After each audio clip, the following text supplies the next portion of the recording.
Hello, नमस्कार। मैं रजन पांडे, आपका सहयोगी, आपका टीचर। आज हम लोग 11th का एटॉमिक स्ट्रक्चर वाले चैप्टर से लेक्चर नंबर 4 अपलोड करने जा रहा हूँ। देखिए, न्यूट्रॉन की खोज। तो न्यूट्रॉन की खोज किस प्रकार से हुई थी? न्यूट्रॉन की खोज जेम्स चैडविक ने किया था। चैडविक ने कैसे किया था? उन्होंने देखा कि बेरिलियम परमाणु के ऊपर जब अल्फा कण की बौछार कराई गई तो उन्होंने एक नया कण प्राप्त किया जिसे कहा गया न्यूट्रॉन कहा गया। ये आपका नीचे आपका इक्वेशन दिया गया है। ये नाभिकीय अपक्रिया है। कौन सी अपक्रिया है?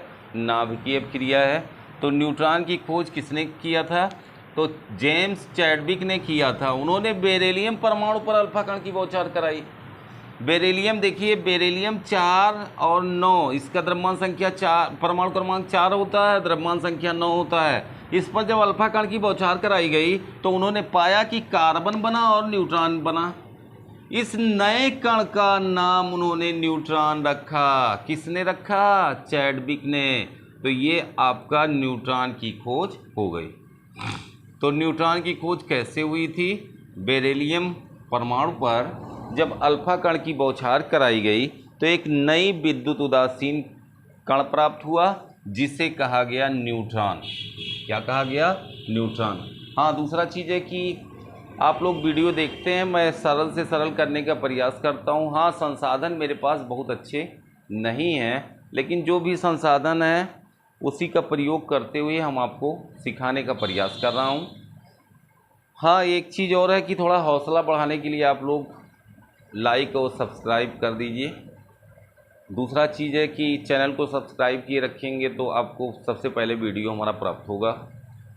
क्यों? बेल आइकन भी दबा दीजिए। तो इस प्रकार हौसला बढ़ता है, आदमी और मेहनत करने लगता है। तो इस प्रकार से आप लोग करिए कि हौसला बढ़ जाए और कुछ बढ़िया प्लेटफार्म आपको दिया जाए। हाँ, आप लोग ध्यान से समझेंगे। तो इस प्रकार न्यूट्रॉन की खोज हो गई। अगला पॉइंट है नाभिक की खोज। किसने किया था? रदरफोर्ड साहब ने किया था। नाभिक की खोज किसने किया था? नाभिक की खोज। नाभिक की खोज किसने किया? रदरफोर्ड ने। किसने किया था? रदरफोर्ड ने। कैसे किया? उन्होंने सोने की एक पतली पन्नी लिया। सोने की पतली पन्नी। सोने से याद आया, सोना एक ऐसा धातु है कि जो शुद्ध अवस्था में पाया जाता है और इसकी सबसे पतली पन्नी बनाई जा सकती है। मतलब 1 ग्राम अगर सोना है तो उससे 2 किलोमीटर लंबा तार खींचा जा सकता है। आंकड़े अलग अलग किताब में थोड़ा अलग अलग हैं। 1 ग्राम सोने से 2 किलोमीटर लंबा तार खींचा जा सकता है। तो आप समझ सकते हैं कि इससे बहुत पतली पन्नी बनाई जा सकती है। आप जान लीजिए कि जब धातु मोटी होती है तो उसमें परमाणु की कई लेयर एक के बाद एक होती है। जब इसको पीटा जाता है तो ये लेयर ख़त्म होकर के बगल में शिफ्ट हो जाती है, ये शिफ्ट हो जाएगी। इस प्रकार एक परमाणु की जब हमको लेयर प्राप्त होती है उसी पन्नी को हम सिलेक्ट करते हैं। रदरफोर्ड ने उसी पन्नी को सिलेक्ट किया। तो सोने की एक पतली पन्नी लिया और उस पर अल्फा कण की बौछार कराई। किसकी बौछार कराई भैया? अल्फा कण की बौछार कराई। ये रेडियो एक्टिव पदार्थ है। रेडियो एक्टिव पदार्थ जितने भी होते हैं उनसे अल्फ़ा, बीटा और गामा किरणें निकलती हैं। ये लेड ब्लॉक है। लेड ब्लॉक है मतलब इधर उधर जो किरणें जा रही थी उनको अवशोषित ही करता है।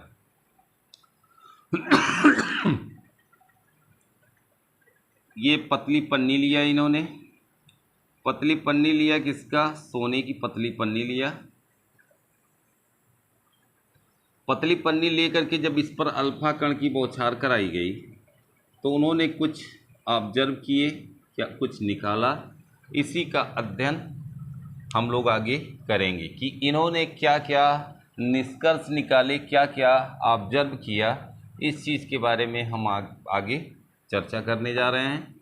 तो ये था इनका इंस्ट्रूमेंट, मतलब रेडियो एक्टिव पदार्थ लिया, लेड ब्लॉक के अंदर रखा और इन्होंने एक पतली पन्नी की लेयर ली और उस पर अल्फा कण की बौछार कराई तथा निम्नलिखित निष्कर्ष निकाले। क्या निष्कर्ष निकाले?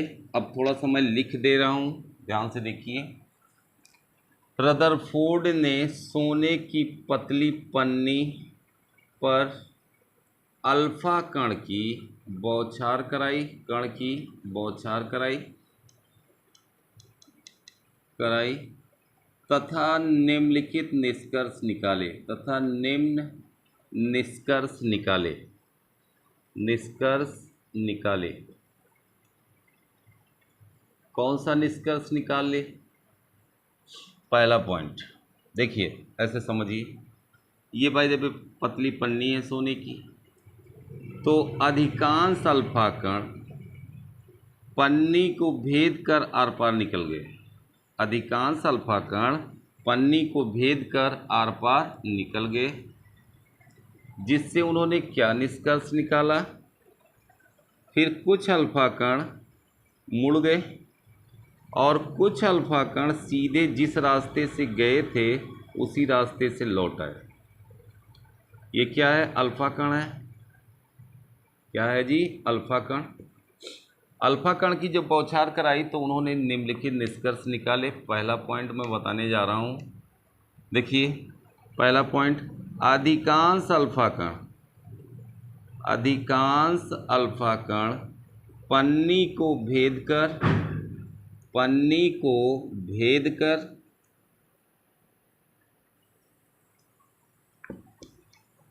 आर पार निकल गए,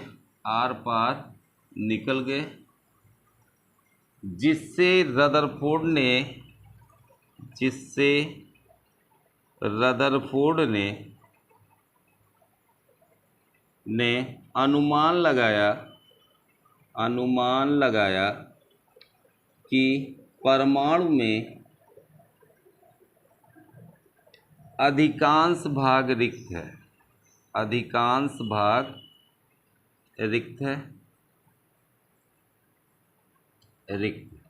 मतलब ज़्यादातर अल्फा कण क्या होते हैं? पन्नी को भेद कर आर पार निकल गए। इससे रदरफोर्ड ने क्या अनुमान निकाला? उन्होंने अनुमान निकाला कि परमाणु के अधिकांश भाग क्या हैं? रिक्त हैं, अर्थात खोखले। दूसरा उन्होंने क्या बताया? दूसरा पॉइंट उन्होंने क्या बताया? देखिए, कुछ अल्फा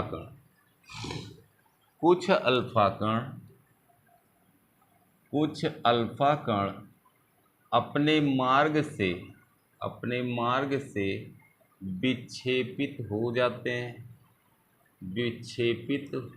जाते हैं, जिससे रदरफोर्ड ने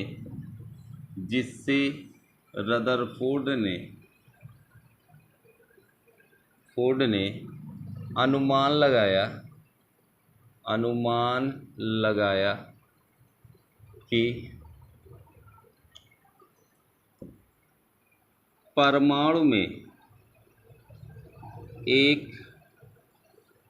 छोटा सा धनावेशित भाग होता है। अधिकांश तो खोखला होता है, लेकिन देखा कि मुड़ गई तो अल्फा कण के ऊपर कौन सा आवेश होता है? धनावेश।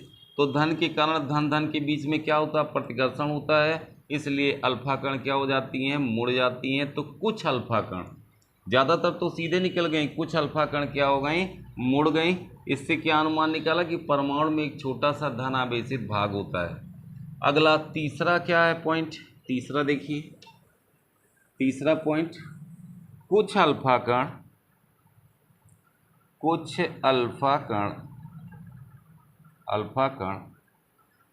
जिस रास्ते से गई थी उस रास्ते से पुनः वापस आ गई। इससे रदरफोर्ड ने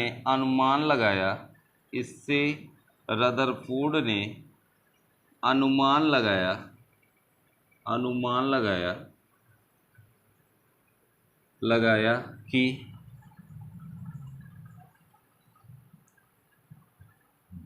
धनावेशित भाग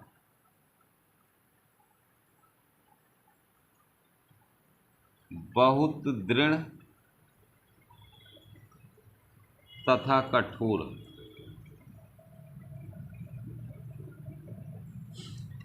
कुछ अल्फा कण सीधे चली गई। इससे उन्होंने अनुमान लगाया कि परमाणु में अधिकांश भाग क्या होता है, खोखला होता है। कुछ अल्फा कण अपने मार्ग से विक्षेपित हो गई, तो इससे उन्होंने अनुमान लगाया कि परमाणु में एक छोटा सा धनावेशित भाग होता है। इसी के कारण क्या हो गई, मुड़ गई। फिर कुछ अल्फा कण सीधे गई थी, फिर उसी रास्ते से वापस आ गई, तो इससे अनुमान क्या लगाया कि वो जो परमाणु का छोटा सा भाग होता है वो बहुत दृढ़ तथा कठोर होता है। इस प्रकार रदरफोर्ड ने उस सूक्ष्म भाग को परमाणु नाभिक कहा। क्या कहा? इस प्रकार रदरफोर्ड ने उपरोक्त प्रेक्षण से रदरफोर्ड ने निष्कर्ष निकाला कि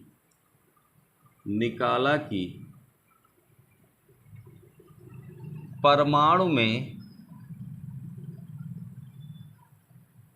एक सूक्ष्म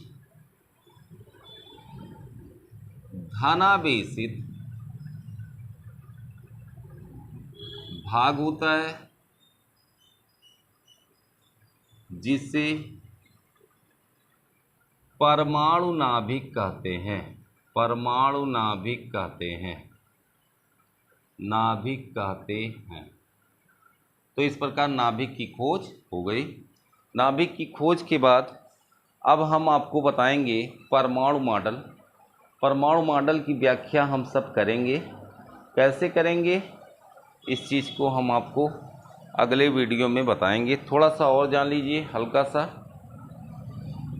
कुछ संदर्भ, मतलब कुछ पॉइंट हैं जिनको जानना आपके लिए ज़रूरी है। जैसे परमाणु क्रमांक। क्या है? परमाणु क्रमांक। परमाणु क्रमांक किसे कहा जाता है? किसी नाभिक में उपस्थित प्रोटॉनों की संख्या को, किसी नाभिक में उपस्थित प्रोटॉनों की संख्या को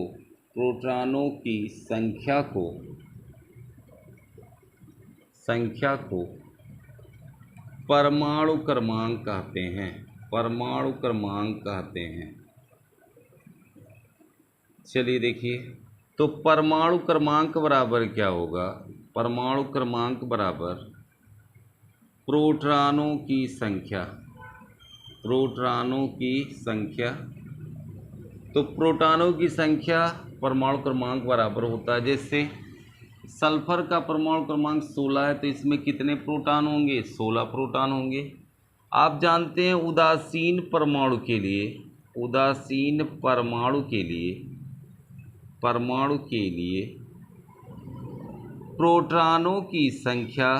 प्रोटॉनों की संख्या बराबर होती है इलेक्ट्रॉनों की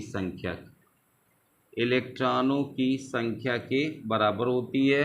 तो इस प्रकार कह सकते हैं, जैसे सल्फर उदासीन है तो सल्फर में इलेक्ट्रॉन कितने होंगे? 16, और प्रोटॉन कितने होंगे? 16। लेकिन परमाणु क्रमांक बराबर क्या होता है? प्रोटॉनों की संख्या के बराबर होता है। जैसे कैल्शियम का परमाणु क्रमांक 20 है, तो आपसे पूछा जाए इलेक्ट्रॉन की संख्या क्या होगी? 20, और प्रोटॉन की संख्या भी क्या होगी? 20 होगी। ऐसे पोटेशियम 19, अब इसमें इलेक्ट्रॉन की संख्या क्या होगी? 19, और प्रोटॉन की संख्या भी क्या होगी? 19। इस प्रकार हम इलेक्ट्रॉन और प्रोटॉन की संख्या निकाल सकते हैं यदि हमको परमाणु क्रमांक पता हो। है कि नहीं है? पता होगा तो हम आराम से निकाल सकते हैं। तो आज की क्लास यहीं पे रोक रहे हैं। वीडियो बहुत लंबा ना हो जाए या आप लोग बोरिंग महसूस करें। आप लोग यहाँ तक सीखिएगा। फिर कोई असुविधा होगी तो आप कमेंट करिएगा, या कुछ नहीं समझ में आ रहा तो आप बताइएगा। धन्यवाद। जय हिंद, जय भारत।